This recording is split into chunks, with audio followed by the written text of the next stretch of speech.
Welcome to Level Up with Winnie Sun.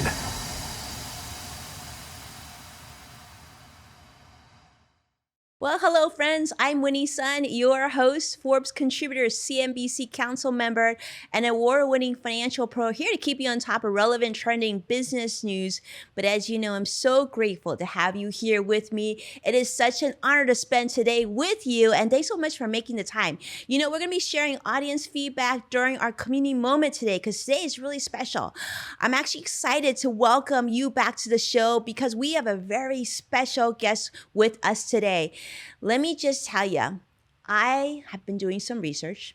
I've been doing some soul searching too, but also I've been just so excited about today's special guest. He is someone that you're definitely going to want to hear from, because the highlight of today is a very special individual that I'm excited to introduce you to. That is the one and only Scott Miller. Hello, Scott. How are you? Winnie, I'm great. Nice to see you. Thanks for the interview today. Well, thank you so much, my friend, for being here. What a treat. I got to take a moment, Scott, and just say thank you for being here, because I'm going to tell you, I've been doing so much research on you. I feel like we were like siblings or friends that have known each other for years. And I just found out also that you have 3 boys, you have 3 sons, and I have 3 sons. They're almost like the same age too. They're almost exactly the same age, but you seem to be taking it better because you look like $1,000,000 and I look like I'm much older than I am, because raising boys is tough, is it not, Winnie? You know, raising boys is tough, but I've heard that raising girls is even tougher. He doesn't think this, but what I love about Scott is, I'm going to tell you, we're going to have to love on you a little bit, because you are sort of like the definition of owning the human side of all of us, right? I love that so many of your books start with the word mess, because I think a lot of us can identify with, we wake up and sometimes we feel like we're a mess. We have 3 sons and sometimes we feel like we're a mess. And sometimes like I feel like my desk is not as nice, and I would use the same word. But you seem to have used that and have written so many best-selling books with that in the title. That's pretty awesome. It's true. And I thank you for the compliment. I've spent my entire 30-year career in the leadership development industry with the Franklin Covey Company, of course, founded by Dr. Stephen R. Covey, the author of the book, The 7 Habits of Highly Effective People, and was the chief marketing officer of this global public company for a decade. And what I began to realize is that most leadership books were very aspirational. You can see many behind me, like these are the books in my podcast studio, and they all kind of ended up wrapping up nicely with a bow. But that's not how leadership is. That's not how life or parenting is. And so I wrote a series of books, marketing mess to brand success, management mess to leadership success, job mess to career success. And because I think as leaders, as parents, as spouses, as friends, we have to acknowledge that we all have messes in life. And the more we can talk about them and teach through them, we make it safe for other people to own their mess as well. I think it's just fine to be able to be vulnerable enough. It's actually a competency, a leadership competency, to talk about your mistakes and your challenges and then teach through them. People want to relate to their leaders now more so perhaps than ever. Agree. Like I couldn't say yay to that even more than I could now. But Scott, I love this because you're learning from other people's mistakes. That's how we get better, right? You're learning from their successes, but also their mistakes, and that human connection that each of us has. You have this book that you shared, I know it came out last September, called Master Mentors, a 30 transformative insights from our greatest minds. And I love this because I've been listening to many of your podcast episodes, and I want to say, we got to give a shout out, because certainly you have the top performing, top growing leadership podcast out in the universe. So a big hurrah for you. And I can understand why, because I started listening to it, Scott, I actually couldn't turn it off. And that's good. That's really good. And so thank you so much for sharing this. And one thing I've heard you say on a couple of your shows and interviews of you is that you feel like you're sort of that person who is great at collecting stories, right? I've heard you call it a pollination, if you will. So can you talk a little bit about that? Yeah, I think you're exactly right. I think as I have, moved into the second phase of my career, not the crescendo yet, but I'm 53 and I'm looking now at what my skills and my talents and my passions and what my genius is I really think it's as a pollinator, to quote you, as an aggregator, is that I don't have to invent. I don't have to be a original creator in order to be a value maker. That I think part of my job is to provide a platform, much like you, Annie, a spotlight onto where there is great genius, whether it be a best-selling author or a business titan or a celebrity, or perhaps someone that isn't well known, but they've paid the price to research something around parenting or marketing or culture or the financial markets, whatever it is, and I can help to bring a spotlight to them. So I very much enjoy now this role of being pollinator and aggregator. The book you mentioned, Master Mentors, is basically me shining a spotlight onto 30 of our podcast guests on the podcast that I host, On Leadership with Scott Miller, now the world's largest weekly leadership podcast, whether it be Seth Godin or Dan Pink or Liz Wiseman or any number of people. I write a short, breezy chapter about something that they shared, sometimes on air or sometimes off air with their permission. It's kind of like the chicken soup for the leadership soul, where I collect their great stories and then share some of my own struggles around how they've mentored me through some of these own insights. So I'm privileged to have that platform now, that position to be able to bring access to some of the greatest minds in the world. And Master Mentors is now a 10-volume series. I've just finished Master Mentors Volume 2 with 30 new mentors and 30 new insights. And I'm just now beginning Master Mentors Volume 3 on my way to 10 books in that series. That's incredible. I love it. And perhaps you even wrote some of it here on your I last did. visit in I Orange did, yeah. County. But here's what I want to ask you, Scott. I've heard about what you're doing now. I've certainly studied it, but I would like to learn your backstory and how Yeah. you came to your role today. Because, you've been in the company now 20 plus years. I want to know not only your backstory, but also what excites you each morning starting your day. Sure. So I live in Salt Lake City, Utah, as you mentioned, with my wife and our 3 young sons. But I'm actually from Orlando, Florida, originally, born and raised in Central Florida. Lived there for my first 26 years. Worked for the Walt Disney Company.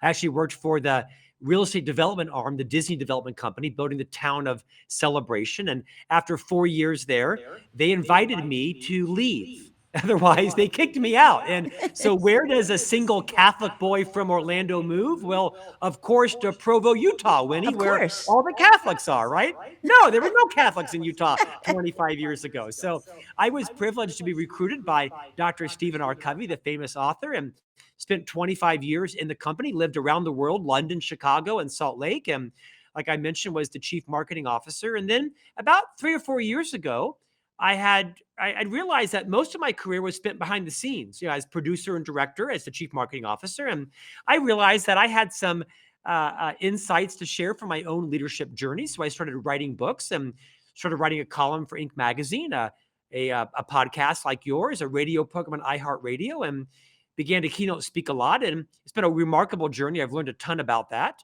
what my strengths and weaknesses are. I'm actually a stutterer. I have a pronounced speech impediment. My entire life has spent either with speech pathologists or speech therapists and speech coaches and embraces and headgear and retainers and all that kind of stuff. And so it's unusual for a guy with a really debilitating speech impediment to be on the air. But I've worked hard at overcoming it and talk about it very freely. So if I stutter on a word, you'll know that it's not nerves. It's just kind of who I am as a person. And I own that. And I'm comfortable talking about it and giving power to other people's, dreams and joys. But to your main question, really what motivates me is a spirit of gratitude. I am so immensely grateful for all the people in my journey that have believed in me more than perhaps I believed in myself as a formal or informal mentor, people that really thought I had, more to contribute than perhaps I did at that time myself. They forgave me. They pre-forgave me. They took me under their arm and said, Scott, stop saying that or stop doing that while still letting me be myself. So I'm very grateful to those people, including those 200 guests that have been on our podcast where I've learned an immense amount. I think, the biggest lesson I've learned about what motivates me is I try to live my life every day, not, Winnie, through the lens of I have to or I ought to, but rather I get to. I get to get up at 2 a.m. and deliver a podcast via Zoom to a client in Dubai. I get to drive my kids to 3 separate schools in the morning. I get to take out the garbage. I get to terminate someone, not from joy, but I get to release them from perhaps, a job they hate or a mismatch. I really try to live my life through the lens every decision, every day of I get to do this. Even when I'm having challenges or not feeling like a hundred bucks, I think of people that are perhaps less fortunate or less privileged than I am. And I try to live my life through a spirit of gratitude in everything I do. I love that. I love that. I get to spend time with you today, Scott, and I am so grateful to get to do that. And it's so interesting that you say that. You shared something very, very raw and real to us of your challenges with speaking. And I went through the same thing. My first time on CNBC, I didn't think they would have me on again. And I had to go and learn. But I do think these, what some people might call weaknesses, were opportunities for us to really dig deep and learn more about ourselves, right? And get to a point where we feel more confident. So I love this. And 200 guests, Scott, how incredible. Now, Scott, I've heard you say that most, if not all of us, aren't really born as great leaders. So we got to go there because obviously your podcast is about leadership. Certainly you're a leader to me, to many of us who read your content and, watch your show, listen to your podcast. Do you feel like that you're a great leader today? Because I certainly do. And can you talk about some of the steps that you took to be where you are today? To be that Sure. comfortable, to be able to say that, we get to be here today. Well, I don't know if I'm a great leader, but I'm a better leader than I was last month and 2 years ago and 10 jobs ago. So I'm always improving. I don't know that I believe the concept that people are born great leaders. It doesn't even compute in my head after 30 years in this industry. And I think I have some expertise around that. I'm not sure everyone should be a leader. In fact, I fundamentally disagree with the idea that organizations should create career tracks where you have to lead people in order to be promoted. That's hogwash. Not everyone should be an anesthesiologist. Not everybody should be a commercial airline pilot. Not everybody should be a podcast host. Not everyone should be a leader of people. And I think what happens too often is we promote our star individual contributors, right? The best dental hygienist or the most creative digital designer or the top producing salesperson. And we promote them to be the leader of all salespeople. And that isn't always their right calling. So first and foremost, I would debunk the idea that everyone should be a leader of people. Now, I think informally, you can lead the culture, right? You can lead an initiative or a project. You certainly lead yourself and lead your family. That doesn't mean you should be leading people in the workplace. Our companies need great individual contributors who can spend their time and energy inventing and deciding and listening and growing. And then we need people who can lead and nurture and coach others as well. So I'd say if you're feeling the calling to lead people, kind of ask yourselves these questions do I take delight in the success of others? Do I like to see people succeed even beyond my level economically or even professionally? Do I like to collaborate? Do I like to listen? Do I like to coach? Do I like to have high courage conversations to give people feedback on their blind spots? I mean, these are the essence of what leadership really is. And so I am a better leader than I was several years ago. I'm a better listener. I'm more patient. I'm more considerate of other people's points of views and their feelings. I don't think that I have the right idea all the time. When I was the chief marketing officer for Franklin Covey for a decade, almost 3 times the national average of a CMO of a public company, there used to be a phrase inside the marketing division: best idea wins as long as it's Scott's. And although that was a joke, I think there was a little bit of truth that, Scott was kind of the smartest person in the room, when in fact I wasn't. So I've realized the important role that vulnerability and humility play in being a leader of people. I love that you say that because in your discussion of leadership, you haven't talked about the hours in the office. You haven't talked about, pay. You haven't talked about all that. You've talked about more of those very important human traits. Now, we know that most people in companies, maybe not all, I'm sure there are that have found their way through time, but I remember one of my business managers who really helped me a lot. I consider him a mentor. And he said, one thing you got to remember is that you can't change the way people feel. How they feel is how they feel, and how you feel is how you feel. You can just control how you react and your own thought process. So when you're working and thinking for yourself, when you were told like, Scott's idea is the best idea, What was sort of the first steps to becoming a better leader for yourself to a point that you are today? I think first, Winnie, I had to challenge my mindset, my belief system, my paradigm. And that is that my job as a leader is not to rush in and save the day. My job as the leader is not to have all the great ideas and solve every single problem. In fact, the effective leader's mindset, Winnie, is that great leaders achieve results with and through other people. I mean, think about that. Leadership is about achieving results with and through other people. And when that becomes your default mindset, everything changes. You listen more, you're more contemplative, you invest in your people, you build their skill sets. You want them to succeed and surpass you. You don't want to be the person that has to rush in and save the day or become the martyr or the victim. That your job is to build up the competencies around you and have them actually complement you. I think the best leaders are those that recognize that humility is actually born out of confidence. It's confident people can be humble and humble leaders can be confident. Arrogant people are not capable of demonstrating humility. And so I had to really retool my mindset to realize that when the team felt like, well, Scott's the genius and Scott's the know-it-all and Scott has all the ideas. And sometimes they were, not agreeing with me, right? It wasn't really a compliment. In many ways, it was a criticism that, well, Scott has all the genius. We'll just show up to his meetings, let him do all the work. And I realized my job is not to be a one-hit wonder. My job is to recruit and retain great talent, like talent that's noticeably better than mine, and take joy in having them rise up around me. And it took me some maturity. I didn't have that maturity in my 30s or my early 40s. I had to kind of grow into that. I think parenting helped. I was single till I was 41.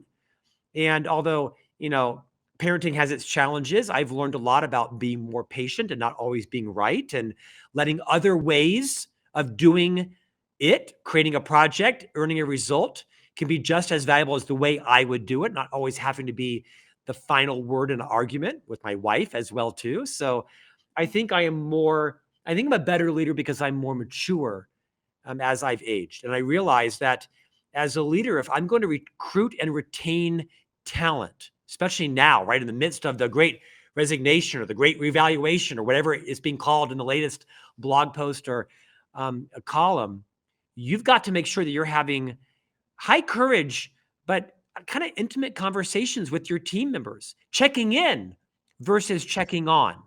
What are their fears? What are their passions? What are their joys? What do they want to do with their lives and their careers? And how can you be a conduit to help make that happen while hopefully marshaling their talent and genius toward your own business goals? That is the new leadership conversation that probably wasn't happening for decades, if not centuries, in a market economy. I love that. I love that you shared that. I mean, and you said, humility comes from confidence. I want to come back to that because that was a huge point. And I think that not only humility, but also generosity, that you came to a point where you said, maybe you said it was because you got a little bit older, right? You got a little bit more mature, but also you also said that that came from learning when you parent. I do agree with that. I always say that I'm a better financial advisor because I'm a mom, and I'm a better mom because I'm a financial advisor. And I think we Yeah. learn from that not only is sharing the spotlight with other people that comes from confidence, but that's also very, very important to have that generosity so other people can also reach their full potential. And it's not just us, right? Because it can't be just us, because that would be a very, very empty world. But I want to come back to that point that you said earlier, too, that not everybody needs to be a leader. So I know we're getting a lot of, we get a lot of interest when you say that, right? Not everybody needs to be a leader. Not everybody should be a leader. So for someone who maybe is listening to you, still kind of finding their way, maybe they're in their teens or in their 20s, they're hearing you say this, Scott, how can they know whether or not they are a leader or this is something that's just not in their DNA? Well, so let me debunk a couple of ideas. And that is that we hear this from human resources a lot, which, by the way, I love human resources. They have saved me from myself on countless occasions. So check to people services. But you hear this phrase, Winnie, that, people are an organization's most valuable asset. That's not true. That is pablum. That is bunk. People are not a company's most valuable asset. It's the relationships between those people That is every organization's killer competitive advantage. Because I can have a guy that has a black belt in Six Sigma, and I can have someone that has as a Rhodes Scholar from Oxford. The two smartest people in the world. But if they can't get along, they can't compliment, forgive, pre-forgive each other, then they're not an asset to me. So as you're looking at your own journey on leadership, you have to ask yourself, am I good at, can I improve at developing relationships with others? Because as you know, Winnie, every company is now a technology company, and every company is in the same business. They are in the people business, the relationship business with your vendors, your suppliers, your funders, your colleagues, your competition, your employees. It's all about relationships now. That's the ultimate competitive advantage is, can your people work at the speed of trust? Can they apologize? Can they compliment each other? Can they cover for each other? Do they trust each other? And so the path to leadership requires you to be what Dr. Covey would say is a light, not a judge, a model, not a critic. So write down all of the competencies that you want to see in people that you work with and work for and that report to you, and you need to become them. Punctual, trustworthy, collaborative, self-aware, patient, but a bias to action, results-oriented, but emotionally agile and be willing to change your mind and be open to influence. And that isn't the right description for every person. What I just described is a great leader. And I wasn't that in my 20s and my 30s, and I'm still working towards being that. I think the question is to become more self-aware. What are your strengths? Maybe they're not in building relationships. Maybe it's not in patience or in visioning. Maybe you actually are a great individual contributor and you crush it at that. And our companies need millions and millions and millions of trustworthy individual producers. But now those people aren't always the best people to promote into leadership or management. Take, for example, a salesperson. I think one of the best traits of a salesperson is someone who is highly competitive. They want to win. They want to be at the top of the scoreboard and leaderboard. They want to be on the stage in Maui with the CEO at Chairman's Club. Those are the kind of people you want to be in individual sales roles. But what happens, Winnie, is often we promote those people to become sales leaders, and now they also still want the limelight. They want the attention. They want to earn the most money. They want to be in competition with their sales team. Those are the exact opposite competencies you want in a sales leader. You want a sales leader to take great joy in the success of everyone around them, get everyone to the finish line in the hopes that, in fact, they might even earn more money than you do. You might not go to President's Club or Chairman's Club, but your team members not or might. So I think you have to just ask yourself, where are my natural strengths? And am I working in an organization that values those? And is there a career path for me not being a leader of people? Now, I'm not trying to talk anybody out of leadership. I just think it's important to recognize, is this the right path for you? I'm not sure it was for me. I'm not sure I was destined to be a leader of people. I probably would have been a great, attorney or a great, residential real estate or perhaps, a CFP or something. There's great ways to contribute without always being a leader of people. The reason I'm harping on it is because I think too often in organizations, we pull our leaders from the wrong criteria. So if you're in an organization, you're responsible for generating a leadership pipeline of people. Make sure you're sitting down and having the conversation. Hey, Winnie, you're the top salesperson. You've hit your quota 12 quarters in a row. We have a job coming up. We're thinking about promoting you. But Winnie, let's talk about that. You do this, this, and this really well. And these are some areas of growth that you're going to have to learn. In fact, these things you do really well, you might have to stop doing as you move into leadership, and have a real transparent conversation around what skills you'll take with you, what skills you'll leave behind, and what skills you don't have yet but will need to learn in order to thrive as a leader. I It's an love important this. conversation to have. It's a very important conversation, Scott. And I'm so glad you highlighted that, because I'm thinking some of you listening are just like, wow, like the sun has come out, because this is so true. Like, as someone who has been in the financial industry for over 2 decades, I remember even my early days at Smith Barney, which then became Morgan Stanley, it was that case where, you were the top producer and it was Chairman's Club and President's Club and all these different clubs, and you get all these fancy titles. And then when you reach a certain point, they said, oh, then we'll pull you into leadership and have you then manage other people. But you've been trained to compete as a solo practitioner, and now you're asked to lead, which is like, just, it doesn't make sense. So I'm really glad that you bring this point up, Scott. I do think that's an opportunity, especially now, having gone through the last few years. We're really doing a deep dive of how we can better workplaces and relationships with our colleagues and our teams, and we just need to be better. And I think that that point alone, I hope that you will consider re-listening to, because it is that important. I'm definitely going to re-listen to it. So let's talk about this. You recently released, I should say, and I know the second one's already done now. So Master Mentors. So you've highlighted 30 really, really important stories that we can learn from in this book, right? But you mentioned over 200 guests that you've had. So I'm just curious, because this is something that I do as well as have guests on the show. How did you even pick, Scott? It's not like, it's like picking your favorite child. How were you able to pick the 30? And maybe you could touch upon some of the stories that really resonate with you that are found in this book. Because one thing I love the fact that you really talked about higher levels of gratitude. For me, you got me right there. Well, it was clear. I just picked the best looking people. That was it. It was easy, yeah. I'm kidding. Yeah. Otherwise, I wouldn't have made it in the book. I would have failed. Yeah. I picked people who I thought had a transformational insight.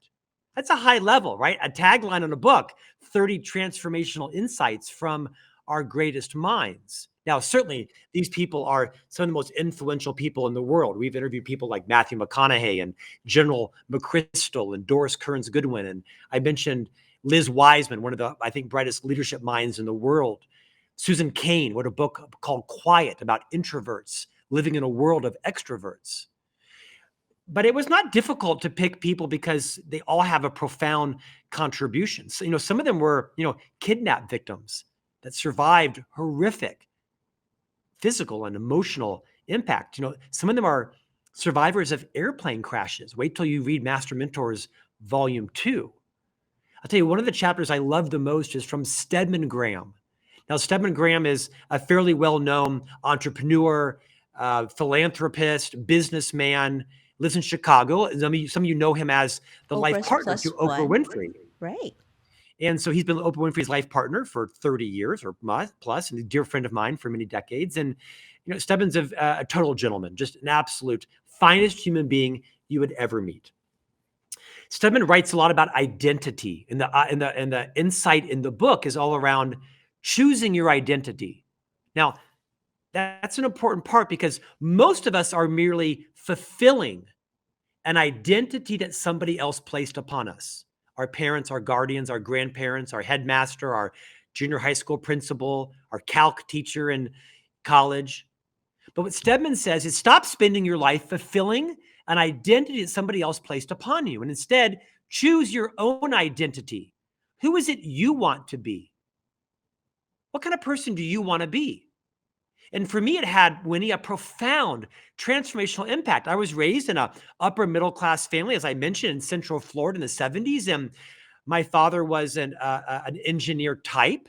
And so my parents very much valued stability amongst everything, right? In our home, it was, meatloaf every day. No filet mignon and no top ramen. It was meatloaf every day. My parents valued stability over joy, over fun, over excitement, over risk, over physical touch, because they were raised in extremely unstable families. And so my brother went off and got a chemical engineering degree and got an MBA from MIT. He checked the box of what my parents valued. Now, I think those were also probably his natural talents, but I spent many years struggling to fulfill an identity that I think my parents valued. I learned that in life, there are two types of professions: people who are specialists, my brother, chemical engineer, and then people who are generalists, people like me, I've been in sales. I've been in marketing and project management. I write, I speak, I podcast. I do a lot of different things. And for many years, I was crippled with kind of envy and jealousy of people like you and my brother who were more specialist. Now, one's not good or bad, but had I heard back in my 20s, Scott, you're not a specialist, you're a generalist. Go gather all these skills in your 20s and 30s and 40s and be patient. Don't look at the patent attorney. Don't look at the orthopedic surgeon. Don't look at the chartered financial analyst. That's not who you are. Who you are is a generalist. And Scott, you'll come into your own a little later, but the wisdom and the knowledge and the experience and the mistakes you'll make will be invaluable once you learn how to bring all those together. And so for me, it was a profound understanding to own that I was a generalist, and that's okay in an often world that supports and values specialists. Neither are good or bad. They're both great. Just kind of find out which one best suits you. So to your question around the chapters, Stedman Graham's chapter around identity for me was life-changing. And there's others, 29 others. They're all very short, easy breezy chapters. You can read a chapter in 5 minutes, and there's some questions at the end. You can watch the podcast, but that's the one I think I like the most. That probably isn't the one that I started out liking the most, but I think it's the one that's had the biggest impact on me and perhaps others as I've given speeches at companies and conferences around the world. So Stephen Graham's story really helped you own the feeling that a generalist, you now better understand your value. Is that what you're sharing with us? It's true, but I mean, think about what it would like to be married to the most famous person in the world. I mean, how do you create an identity out of being Oprah Winfrey's life partner? I mean, this woman has billions of dollars and she is a worldwide brand.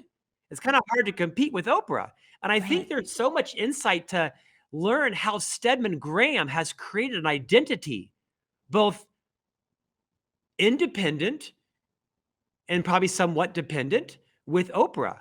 I think there's just great insight to learn what is your identity independent of your spouse or your partner or your children or your job or your title or your W-2 or your 1099 or your business card or your degree. And I really liked the challenge that he put me up against was to stop fulfilling an identity that my family had perhaps purposely or perhaps unconsciously placed upon me, and instead live my life fulfilling identity that I wanted to choose for myself, which just happened to be that of the path of a generalist. I went to college. I got a communications degree. I started in real estate, and then I kind of went into sales and then to marketing. And I mentioned that. And I was quite deliberate with my career, but I wasn't quite sure what my passion would be. And here now in my early 50s, it clearly is interviewing and speaking and writing. And hopefully I've got some talent in that area. Didn't earlier in life. I built that through a lot of hard work and a lot of press releases that were horrible and a lot of blogs that probably are embarrassing now. But I think there's great value to learn from Stedman around choose your own identity based on your values, based on your passions, based on what brings you joy, not based on what perhaps someone else important in your life, but not the person who should choose your identity for you. I know you all love this round, and that is the speed round. So Scott, guess what? We're going to put a minute on the clock and give you 2 questions for you to answer. How's that sound? I got 30 seconds each. Go. All right, let's go.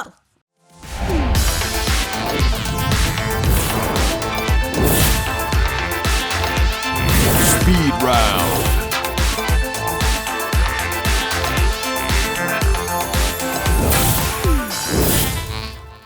So Scott, first, you and I both have 3 kids. In fact, 3 sons each. And if you were to give them one piece of advice today that would help them in the future, what would you tell them? People behave the way they do for reasons. So be kind, be caring, be less judgmental. People don't behave irrationally for no reason at all. Be kind to people. You never know what's going on in someone else's life. Second That's probably not what you question. expected, but that's what came to my heart right now. I expected it actually. Now I feel like I know you, Scott, and I did actually expect it because it actually feels like something I would say to my kids. So I love that. So Scott, second question then. Here's a fun one. You've just been given a 2-week vacation anywhere in the world, now I know you've lived in a lot of different places, where do you go and who do you take with you? And of course, that fun part is, do you or don't you take your microphone? Well, it would be the Amalfi Coast in Italy. I would hope it would be in June or July. I love southern Italy. I've been all over Italy. And so I would go to Sorrento and explore Italy with my wife, Stephanie, probably without my children because we had 3 boys in 5 years. My wife was pregnant the day after our honeymoon, so we never really had a chance to, you know, have that kind of early phase in life. So I think I would have Stephanie come with me. And would I take my mic? Or no, I would do my best to honor the presence of my wife by being present. As an entrepreneur and a guy that's got a lot of hands on a lot of things, I am easily distracted, and I need to make sure that the most important relationship in my life is that with my wife. So I would not take my microphone and we would go to southern Italy for 2 weeks. I love it. And you would have the most amazing time and the most delicious food, and we would definitely celebrate the two of you. And what a But I would take wonderful my way. phone and post it on Instagram, just so you know. Okay, there's priorities. So that's good, Scott. At least we would see photos. I love this. Well, Scott, I can't tell you I can't even begin to tell you how grateful I am to have met you and to spend this time with you, to learn from you, and to be able to share you with our community, our friends on this show. It has been such a joy. And honestly, I can't wait to meet you in person. So hopefully we can do that one day. But thank you so much. Anything else that you would like to share, or things that you're working on that we should really, well, most importantly, where should we follow you to learn about what's next on your plate?